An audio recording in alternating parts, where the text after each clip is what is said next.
Bom dia, meus irmãos e irmãs, graça e paz. Hoje vamos começar a ler o livro de 2 Crônicas. Diz assim a palavra do Senhor. Vamos ler do capítulo 1 ao capítulo 5. Salomão, filho de Davi, fortaleceu-se no seu reino, e o Senhor, seu Deus, estava com ele e muito o engrandeceu. Salomão falou a todo Israel, aos capitães de 1000, aos de 100, aos juízes e a todos os chefes de todo Israel, cabeças de famílias. E foi com toda a congregação ao lugar alto que estava em Gibeão, porque ali estava a tenda do encontro de Deus que Moisés, servo do Senhor, tinha feito no deserto, quando a arca de Deus, Davi a tinha trazido de Kiriat-Jearim para o lugar que ele havia preparado. Porque tinha armado uma tenda para a arca de Jerusalém, mas o altar de bronze que havia sido feito por Bezaleel, filho de Uri, filho de U, estava ali dentro do tabernáculo do Senhor. E Salomão e a congregação consultavam o Senhor. Salomão ofereceu ali sacrifícios diante do Senhor, sobre o altar de bronze que estava na tenda do encontro. Ofereceu sobre ele 1000 holocaustos. Salomão, naquela mesma noite, Deus apareceu a Salomão e lhe disse: Peço o que você quer que eu lhe dê. Salomão respondeu: Foste muito bondoso com Davi, meu pai, e fizeste reinar em seu lugar. E agora, ó Senhor Deus, cumpra-se a tua promessa feita a Davi, meu pai, porque tu constituísse rei sobre um povo numeroso como o pó da terra.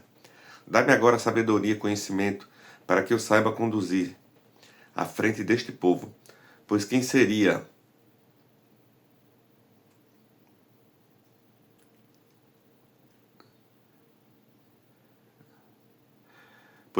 capaz de governar este grande povo? Deus disse a Salomão: Visto que foi este o desejo do seu coração, e você não pediu riquezas, bens ou honras, nem a morte dos seus inimigos, nem tampouco pediu longevidade, mas sabedoria e conhecimento para poder governar o seu povo, sobre o qual constituí rei, sabedoria e conhecimento lhe serão dados. E lhe darei também riquezas, bens e honras, como nenhum rei antes de você teve, mas nem nenhum rei depois de você terá. Salomão voltou para Jerusalém na sua ida ao lugar alto que ficava em Gibeão, e diante da tenda do encontro, e reinou sobre Israel. Salomão juntou carros de guerra e cavaleiros, 30.400 carros de guerra e 12.000 cavaleiros, que colocou nas cidades onde mantinham os carros, deixando uma parte junto ao rei de Jerusalém. O rei fez com que em Jerusalém a prata e o ouro fossem tão comuns como as pedras, e os cedros fossem tão numerosos como os sicômoros que estão em Céfala. Os cavalos de Salomão vinham do Egito e da Sicília e da Cilícia. Comerciantes do rei se importavam Cilícia por certo preço. Importava-se do Egito um carro de guerra por 600 moedas de prata e um cavalo por 150. Nas mesmas condições, as caravanas os traziam e os exportavam para todos os reis dos heteus e para os reis da Síria. Capítulo 2. Salomão fez uma aliança com Irão. Salomão resolveu edificar o templo ao nome do Senhor, bem como um palácio para o seu reino. Salomão designou 70.000 homens para levarem as cargas, 80.000 para talharem pedras nas montanhas e 3.600 para dirigirem a obra.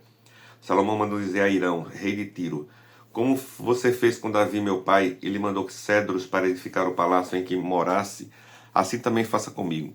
Eis que estou para edificar um templo ao nome do Senhor, meu Deus, para consagrá-lo a ele, queimar diante dele incenso aromático e lhe apresentar o pão contínuo da preposição e os holocaustos da manhã e da tarde, nos sábados, nas festas de lua nova e nas festividades do Senhor, nosso Deus. Esta é uma obrigação perpétua para Israel. O templo que edificarei será grande, porque o nosso Deus é maior do que todos os deuses. No entanto, quem seria capaz de lhe edificar um templo, visto que os céus e até o céu dos céus não podem conter? E quem sou eu para lhe edificar um templo, e não ser para queimar incenso diante dele? Portanto, mande-me agora um homem que saiba trabalhar em ouro, em prata, em bronze, em ferro, em obras de púrpura, de carmesim e de pano azul, que saiba fazer obras de entalhe, juntamente com os peritos que estão comigo, em Judá e em Jerusalém, os quais Davi, meu pai, contratou. Mande-me também madeira de cedro, ciprestes e sândalo do Líbano, porque bem sei que os seus servos sabem cortar madeira no Líbano. Eis que os meus servos estarão com seus servos para me prepararem muita madeira, porque o templo que edificarei será grande e maravilhoso. Aos seus servos cortadores de madeira darei 2.000 toneladas de trigo batido, 2.000 toneladas de cevada, 400.000 litros de vinho e 400.000 litros de azeite.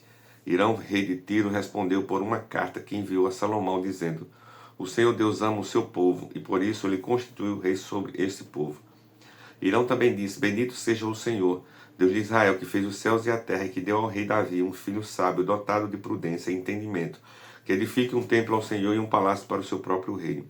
E agora vou enviar um homem sábio de grande entendimento, a saber, Irão-Abi, filho de uma mulher das filhas de Dan, e cujo pai era da cidade de Tiro. Ele sabe trabalhar em ouro, em prata, em bronze, em ferro, em pedras e em madeira, em obras de púrpura, de pano azul e de linho fino, e obras de carmesim. É hábil para toda obra alimentar e para elaborar qualquer plano que lhe for apresentado, juntamente com seus peritos e os peritos de Davi, meu senhor, meu pai. Agora que o meu senhor mande para os seus servos o trigo, a cevada, o azeite e o vinho, de que falou, e nós cortaremos tanta madeira no Líbano quanto você precisar, e a faremos chegar em jangadas pelo mar a Jope, e dali você a levará para Jerusalém. Salomão levantou o censo de todos os homens estrangeiros que havia na terra de Israel, segundo o censo de Davi, o seu pai havia feito, e acharam-se 153.600. Desde Salomão designou 70.000 para levarem as cargas e 80.000 para talharem pedras nas montanhas e 3.600 para dirigirem o trabalho do povo. Capítulo 3. Salomão começou a edificar da casa do Senhor em Jerusalém, no monte Moriá, onde o Senhor havia aparecido a Davi, seu pai, lugar que Davi tinha designado na ilha de Ornã, o Jebuseu. Começou a edificar no segundo dia, no segundo mês, no quarto ano do seu reinado. Foram estas medidas dos alicerces que Salomão lançou para edificar a casa de Deus. 27 metros de comprimento por 9 de largura, segundo o padrão antigo. O pórtico diante da casa tinha 9 metros no sentido da largura e no lugar santo. E a altura era de 54 metros. Salomão revestiu o interior do pórtico de ouro puro. Também fez forrar de madeira de cipreste a sala grande, revestiu de ouro puro e gravou nela palmeiras e correntes. Também enfeitou a sala com pedras preciosas e ouro e o ouro era de Parvaim. Revestiu de ouro a sala, as vigas, os umbrais, as paredes e as portas. E esculpiu querubins nas paredes. Fez santo dos santos, cujo comprimento era de 9 metros, segundo a largura da sala grande. E a largura também era de 9 metros. Revestiu o seu interior com 20 toneladas de ouro puro. O peso dos pregos era de 600 gramas de ouro, também revestiu de ouro os cenáculos. No Santo dos Santos, Salomão fez 2 querubins de madeira e revestiu de ouro. As asas estendidas dos querubins mediam juntas 4,5 metros. A asa de um deles, de 2,25 metros, tocava na parede do templo, e a outra asa igualmente de 2,25 metros, tocava na asa do outro querubim. Também a asa do outro querubim era de 2,25 metros, e tocava na outra parede, e a outra casa, igualmente de 2,25 metros. Estava unida a asa do outro querubim. As asas deste querubim se estendiam por 9 metros.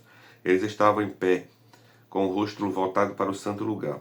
Salomão também fez o véu de pano azul, púrpura, carmesim e linho fino, e mandou bordar nele figuras de querubins. Salomão fez também diante da sala 2 colunas de 15,5 metros de altura, com um capitel de 2,20 metros sobre cada uma delas. Também fez correntes como as do Santo dos Santos, e a pôs no alto das colunas. Fez também 100 romãs, as quais pôs nas correntes. Levantou as colunas diante do templo, uma à direita e outra à esquerda. A coluna da direita deu o nome de Jaquim, a da esquerda deu o nome de Boaz. Capítulo 4. Salomão também fez um altar de bronze de 9 metros de comprimento, 9 metros de largura e 4,5 metros de altura. Fez também um mar da fundição redondo de 4,5 metros de uma borda até a outra borda, e de 2,20 metros de altura, e a medida da circunferência correspondia a um fio de 13,5 metros. Por baixo de sua borda, ao redor, havia figuras de touros, 10 a cada meio metro. Estavam em 2 fileiras e foram fundidas quando se fundiu o mar da fundição. O mar de fundição se apoiava sobre 12 touros de bronze. 3 olhavam para o norte, 3 para o oeste, 3 para o sul e 3 para o leste. O mar de fundição se apoiava sobre eles, cujas partes posteriores convergiam para dentro.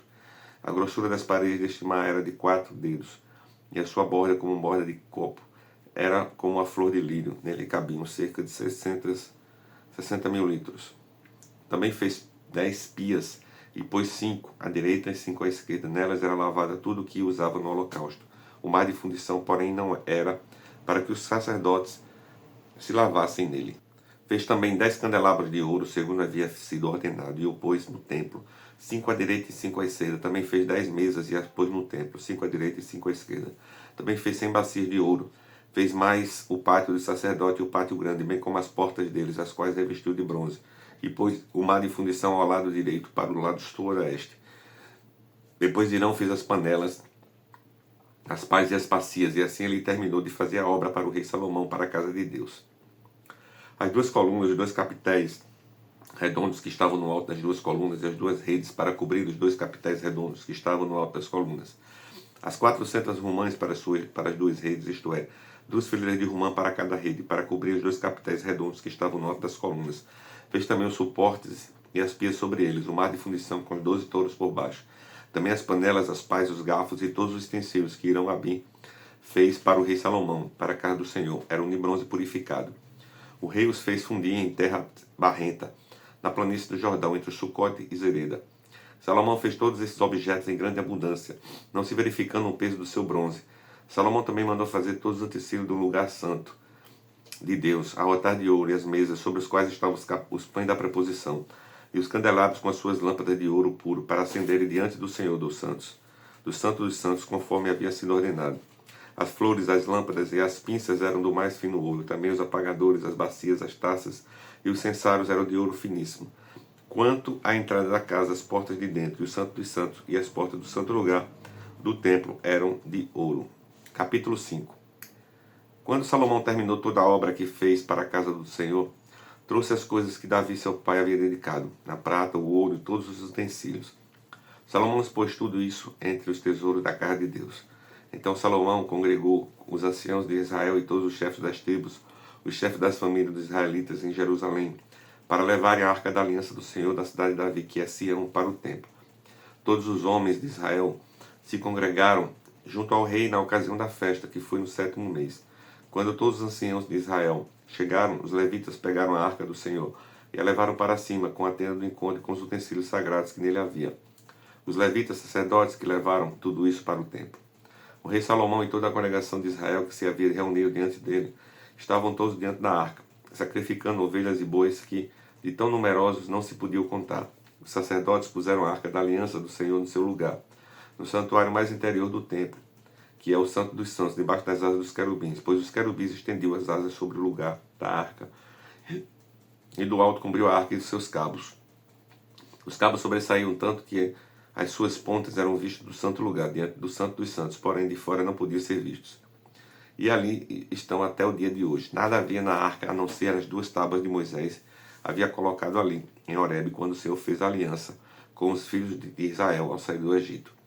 Quando os sacerdotes saíram do santuário, porque todos os sacerdotes que estavam presentes se santificavam assim, sem respeitar os seus turnos, e quando todos os levitas que eram cantores, isto é, Asaf, Emã, Jedutum e os filhos e irmãos deles, vestidos de linho fino, estavam em pé ao lado leste do altar, com símbolos, harpas e liras, e com eles até 120 sacerdotes que tocavam as trombetas. E quando em uníssono ao mesmo tempo tocavam as trombetas e cantaram para se fazerem ouvir, para louvar e dar graças ao Senhor, e quando levantaram eles a voz com trombetas, símbolos e outros instrumentos de musicais, para louvar o Senhor, porque Ele é bom, porque a sua misericórdia dura para sempre, então o templo, a saber, a casa do Senhor, se encheu de uma nuvem, de maneira que os sacerdotes não puderam permanecer ali para ministrar por causa da nuvem, porque a glória do Senhor encheu a casa de Deus. Palavra de hoje, pastor Adainel.